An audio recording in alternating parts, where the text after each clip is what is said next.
So, welcome to the Secure Dynamics TechCast with me. I have two brand new guests. I have Chad Beckman, who is the CEO at TrustMap. Welcome, Chad. Thank you, Ashwin. Happy to be here today.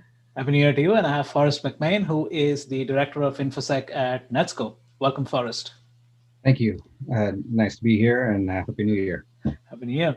So, Chad, let's start with something that I had picked up when I was doing a little bit of research on you. And this was actually a post that was put out by Alan Alford, who is the delivery CISO at Entity Data. And he had started off the post by saying, um, automation was supposed to solve the talent shortage in cybersecurity. Has that happened? And he went on.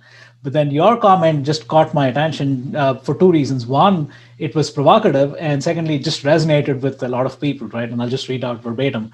No one really talks about the true metrics for time savings. Instead, it's always the word automation, but to what return does that automation produce? Does it save us time and or risk? If so, what's the average savings advantage for a user of said automation? I see very, very few, I mean very few, speaking to this. So, Chad, what was the motivation for that comment, and were you surprised by the amount of people who responded to that? Yeah, so I'll answer the second part of your question first. I wasn't really surprised because I think I was expressing a lot of the same observation and maybe into some degree frustration that many other people do in our industry. And which brings me to the motivation, right? Why I responded the way I did. I'm very passionate about at TrustMap showing our value. And when we set out to create the product, I had this notion of how do we represent a 10 times return on somebody's investment in the product. And so you start to actually crunch some real numbers, taking real world scenarios. How is this done today? How can it be done more efficiently? How do we make the product work better? All of these things that went into the engineering that makes the product what it is now. And we've come out with in our metric is 70% savings. So we save teams on average 70% over traditional means. Traditional means being oftentimes a lot of manual effort, a lot of manual tracking, spreadsheets, and so on, reporting, and so on. And so when I look at other solutions, and by the way, I'm talking of my recent experience because I've been in this industry for 20 plus years and have used various tools, right? And have sat in operational teams and done many different roles over those years. And a lot of times when I listen to product pitches, particularly over the last decade, everyone talks about how they can automate, and particularly this is a strong emphasis with SOC operations, right? Incident response capabilities, detection capabilities, and so on.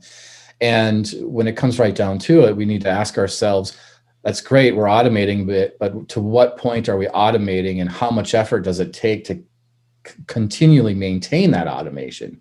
Where are we actually getting a net savings, or are we just transferring our work from one way of doing work to another way of doing work by leveraging a tool or so forth? And so I want to think, and I want to force our industry to think very critically about what that savings truly is based on the scenario. And the scenario can be quite different, based on each organization and how they manage their security posture. So that's a bit of where my motivation came from, both from my past experience and, of course, my passion for what we deliver in TrustMap today. Got it. Forrest, comments from you. Yeah, I mean, I agree. It takes a lot to look into the details of that time savings and what the automation saves you. And I think a lot of what the automation ends up getting you is more consistent, repeatable processes rather than a full time savings. And you have to transfer a lot of the work into the front end and into the maintenance rather than the operations. But what you get out on the other side is a little bit more consistency on the output and the operations.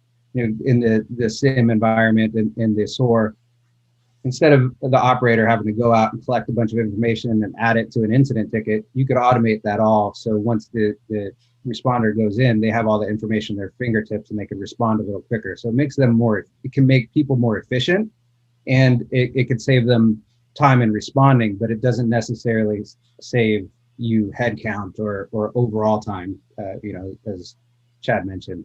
And so the other things it could do is force teams to really look into the processes. How are you really doing things? How do you really want things to be done?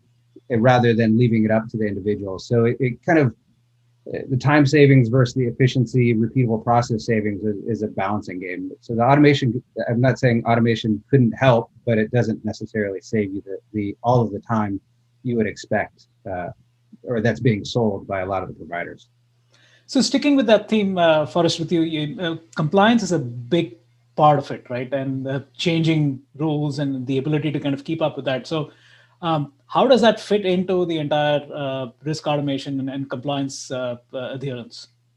Right. It's the same thing where you could now automate the processes and take away some of those manual tasks. Opening a ticket, sending an email out to a vendor, communicating with a vendor, where you could have just a user open a ticket, and then if you build in the automation and the workflows correctly, all that stuff flows out. They get their invite, they complete the process, questionnaires.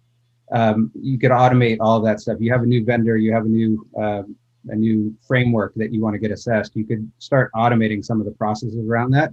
And then what the automation could give you is the ability to really mature and build on top of what you already built. So you could start improving and enhancing and making the processes even more efficient as you go. Because you have something solid in place that you could build on, rather than kind of documentation, processes, and training that you continually have to give out to your team. Okay. And so, yeah, automating some of my compliance activities has been the only way I've been able to keep up somewhat at the pace of business with the team that I have. Yeah, so Chad, pivoting to the last piece of it, which is really about, you mentioned cost savings, you mentioned demonstrable efficiencies that TrustMark brings into play. So what have you seen when it comes to how COVID has amplified what the cloud is and isn't when it comes to cybersecurity, and how has that savings translated into meaningful dollar value for your customers? Yeah, that's a very interesting question. That question is going to be answered a little bit differently depending on the lens you come from. So if you provide end user services, remote connectivity for end users, it's going to be a slightly different response than from my view as a SaaS platform for B2B. And what I would say is that the number one thing I discovered, or our team rather discovered over the last 12 months, with the whole COVID situation, work from home globally, is that we're finding opportunities to leverage cloud services to enable and deliver our solution through cloud services to enable customers to continue to efficiently get their work done, where previously they would typically jump on a plane and particularly, let's say, audits and assessments and travel to a site to conduct those activities, where obviously in 2020, we did not have that luxury. Everything had to be done through web meetings like this. And trying to conduct those assessments can be cumbersome if it has not been done this way before. So I found that, customers have expedited their adoption of cloud services as a result to enable their security initiatives over the last year. And I think the confidence in cloud computing has dramatically increased as a result. But I also fear to some degree that we are maybe not doing as much due diligence as we should as well along the way, simply because the business wants to move forward, get things done, and get to the end result, instead of evaluating the right solutions to get to that end result. So Forrest, final comments from you. I know, just picking off what Chad just said, the whole thing about Slack going, I think, which is offline for a couple of hours, the first working day of the year, and that raised all kinds of questions. And clearly you are at the forefront when it comes to cloud and cloud security. What are you seeing from your customer adoption perspective? Is there anxiety? Is there confidence? And how has that needle shifted over the course, let's say, of the last 6 to 9 months? Yeah, I see it from both ends at our organization, both going out and adopting cloud services for us to use, as well as providing a cloud service and a security cloud service at that. So we get heavy due diligence placed on us to demonstrate our capabilities and our compliance. And so you feel it on both sides, and having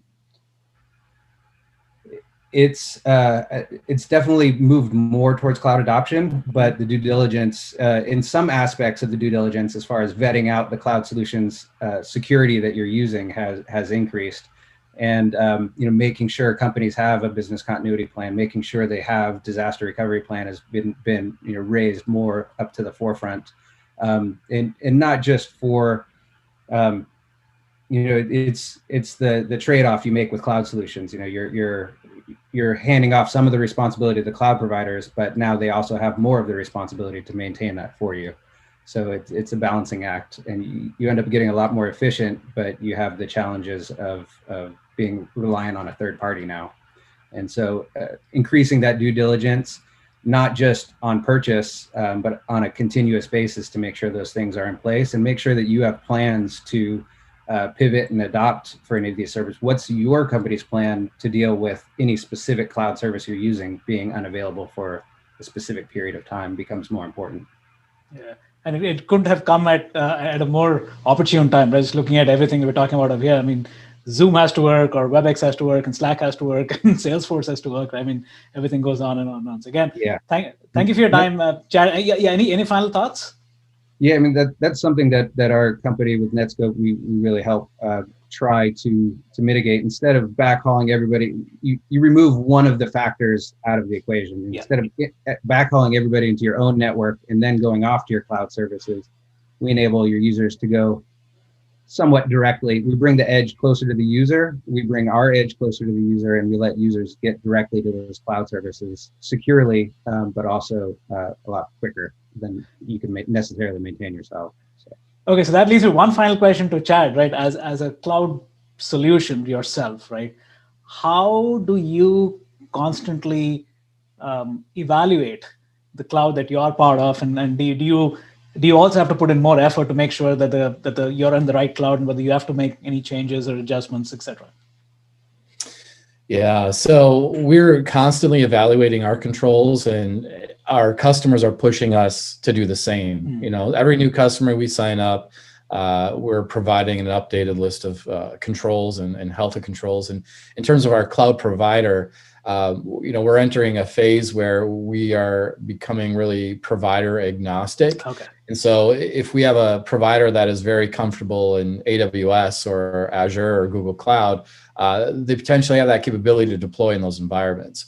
And so that becomes less of a concern, because it's generally containerized, right? And more of kind of a platform as a service, or rather than in terms of what we consume from that cloud provider.